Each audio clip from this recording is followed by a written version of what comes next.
A pleasant day, everyone. This is my performance task in English, wherein I will write an original narrative about our Philippine national hero. But first of all, I will give an insight about what a narrative is. A narrative is a writing that tells a story. It can be written to motivate, to educate, or to entertain.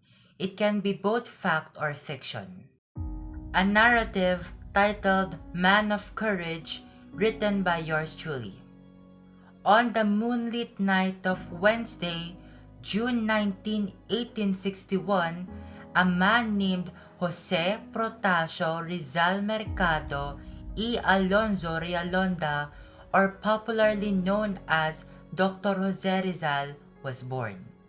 It was in Calamba, Philippines. His parents were Francisco Engracio Rizal Mercado y Alejandro and Teodora Alonzo Realonda. They were prosperous farmers who were granted lease of an hacienda and an accompanying rice farm by the Dominicans. Jose Rizal, or known also by his nickname Pepe, was the seventh child of 11 siblings. His childhood can be described as a child who was fascinated in learning new things and had a strong will. He learned to read letters at a young age of 3 and insisted that he must be taught on how to read. One of the values he learned as a child was to always have respect for others and to know that everyone has rights as a human being. Also, he embraced political ideas that were far ahead of his time. Those served as his foundation growing up. At 16 years old, he graduated with a degree of Bachelor in Arts. He then proceeded to enter a university. From then onwards, he was titled as Don Jose Rizal.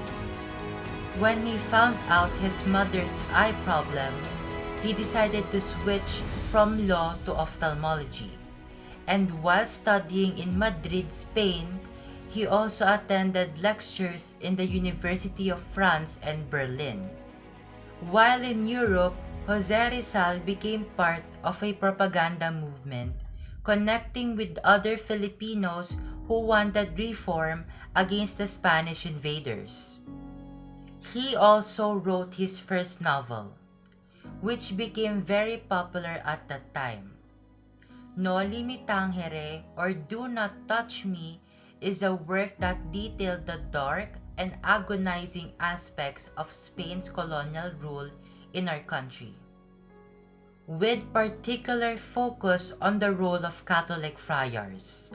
The book was banned in the Philippines because it was against the rulership of the Spaniards, though copies were smuggled in for Filipinos to read.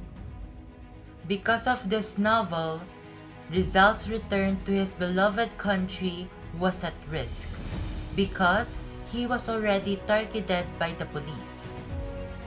And in Europe, he continued to write the continuation of his novel called El Filibusterismo, or The Reign of Greed, in 1891. This made the Spaniards furious, and Rizal was already a huge target for them. Aside from his two novels, he also published the articles La Solidaridad, a paper aligned or connected with the propaganda movements he supports. The reforms Rizal advocated for did not include independence.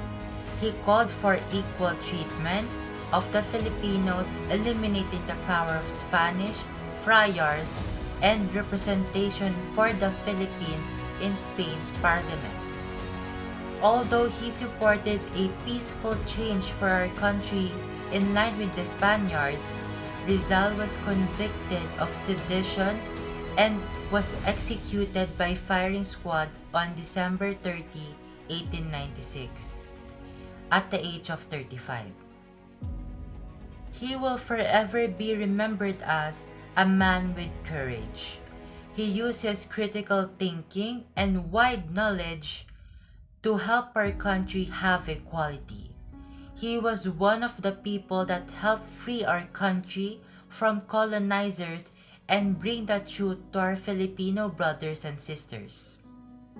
Though he lived a short life, Jose Rizal attained the status of a national hero in the hearts of many Filipinos for his immense contribution and sacrifice towards securing independence.